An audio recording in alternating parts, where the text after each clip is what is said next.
हम में से ज्यादातर लोग हर समय किसी ना किसी बात को लेकर दुखी होते हैं। हमारे दुखी होने के पीछे बहुत सारे कारण होते हैं, पर क्या हमने कभी जानने की कोशिश करी है कि दुख वास्तव में है क्या? अगर आप मुझसे पूछें कि दुख क्या है, तो मैं कहूँगा इस दुनिया में दुख जैसी कोई चीज नहीं है। पर यह बड़ा बेवकूफी भरा जवाब होगा, क्योंकि अगर ये आपका अनुभव ही नहीं है तो शब्दों में ये कड़वा भी लगेगा और गलत भी। मैं चाहता हूँ जो बात मैं कह पा रहा हूँ वो आपका अनुभव बने। दुख जैसी कोई चीज नहीं, यह मानना मुश्किल है पर असंभव नहीं। बात गहरी है पर अनुभव की जा सकती है।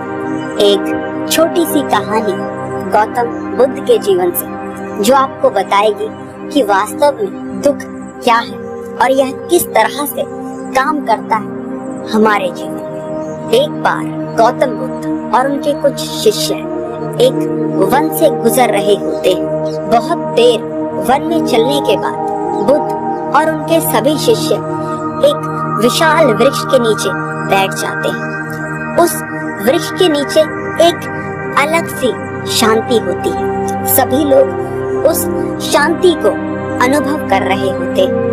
कोई भी एक शब्द नहीं बोलता, चुपचाप उस शांति को अनुभव कर रहे होते। कुछ देर बीतने के बाद गौतम बुद्ध का एक शिष्य उठता है और बुद्ध से पूछता है, बुद्ध, मैं आपसे एक प्रश्न पूछना चाहता हूँ। बुद्ध कहते हैं, पूछो, क्या प्रश्न है तुम्हारा? वह बुद्ध का भिक्षु बुद्ध से पूछता है, बुद्ध, मैंने कभी भी आपको दुखी नहीं देखा। आपके चेहरे पे हर समय एक अलग सी मुस्कुराहट होती है जो हमें भीतर तक आनंद से भर देती है। आपके चेहरे पर अलग सी चमक है जो हमें दुख से कोसों दूर करती है। पर मैं ये जानना चाहता हूँ कि मेरे भिक्षु बनने से पहले मेरे जीवन में बहुत सारा दुख था, जिसके कारण मैं भिक्षु भी बन गया। पर मैं अभी तक नहीं जान पाया हूँ कि दुख है क्या। क्या आप मुझे बता सकते हैं कि वास्तव में दुख क्या है?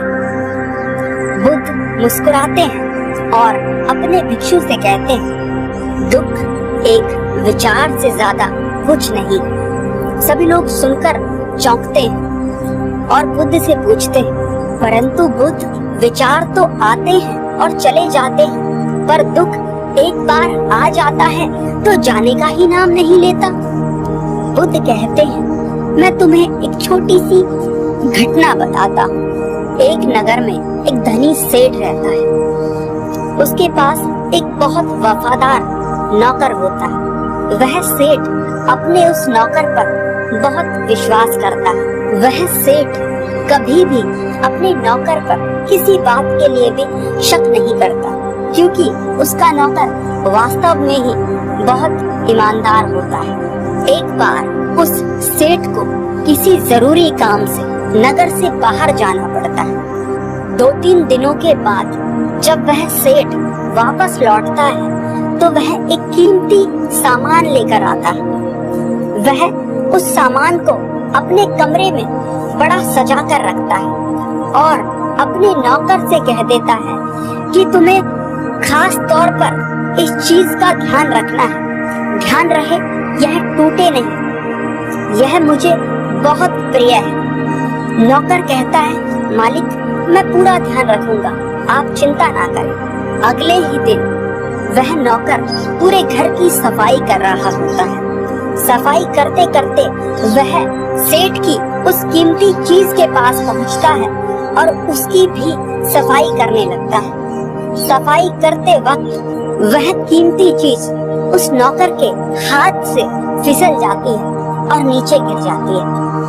सेठ को यह बात पता चलती है और वह नौकर के पास आता है और नौकर को खूब डांटता धमकाता है। पर वह ना तो अपने उस नौकर को नौकरी से निकाल सकता है और ना ही उसे पीट सकता है, क्योंकि वह उसका बहुत वफादार और पुराना नौकर है। इसलिए वह डांट धमका कर ही उसे छोड़ देता है। सेठ अपनी उस कीमती चीज के बारे में सोच सोच कर बहुत दुखी होता रहता है। रात होती है और सेठ अपने कमरे में लेट जाता है। सेठ को नींद नहीं आ रही होती है, वह बहुत बेचैन होता है। बेचैनी के कारण सेठ अपने कमरे से बाहर निकलता है और देखता है कि उसका नौकर निश्चिंतता के साथ खर्राटे ले लेकर सो रहा होता है। वह ये देखकर और क्रोधित हो जाता है। सोचता है कि इसने मेरी इतनी कीमती चीज तोड़ दी और इसे बिल्कुल भी चिंता नहीं है। मुझे यहाँ नींद भी नहीं आ रही है और ये आराम से सो रहा है। पर सेठ कुछ कर नहीं पाता, क्योंकि वह उसका बहुत पुराना और वफादार नौकर है। सेठ अपने कमरे में वापस चला जाता है। अगले दिन सुबह सेठ सोचता है कि मैं इस समस्या से कैसे निकलूं। फिर उसे एक तरकीब समझ आती है। वह अपने नौकर के पास जाता है और अपने नौकर से कहता है, मुझे बहुत दुख हो रहा है ये बताते हुए कि वो जो कीमती चीज तुमने कल तोड़ी थी वह मैं तुम्हारे लिए लाया था। मैं चाहता था कि मैं उसे तुम्हें उपहार में दूं, परंतु अब क्या कर सकते हैं, अब तो वह टूट गई। सेठ की बात सुन नौकर को धक्का लगता है। नौकर सोचता है, अरे ये तो बहुत बड़ी गलती हो गई। वह इतनी कीमती और सुंदर चीज मेरे लिए थी और वह मुझसे ही टूट गई। फिर क्या था?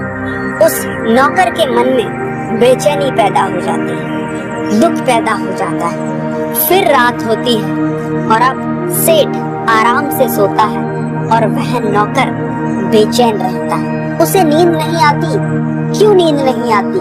क्योंकि अब उस नौकर ने उस सेठ की उस कीमती चीज को अपने आप से जोड़ लिया है, इसलिए वह दुखी हो रहा है।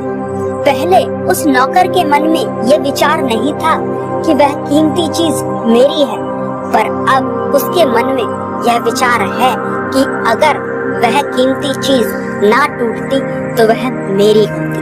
बुद्ध कहते हैं, दुख केवल एक विचार है और यह विचार कैसे उत्पन्न हुआ? अपने आप को किसी चीज से जोड़ने से। हम जिस भी चीज को अपने आप से जोड़ लेते हैं, उसे पकड़ने की कोशिश करते हैं, वो चीज हमें दुख देती है, क्योंकि वास्तविकता तो यही है कि कोई भी चीज हमसे जुड़ नहीं सकती, हम नहीं बन सकते। अब बहुत सारे लोग यह पूछ सकते हैं, तो क्या हम लोग अपनी चीज को अपना ना माने? मैं ये नहीं कह रहा।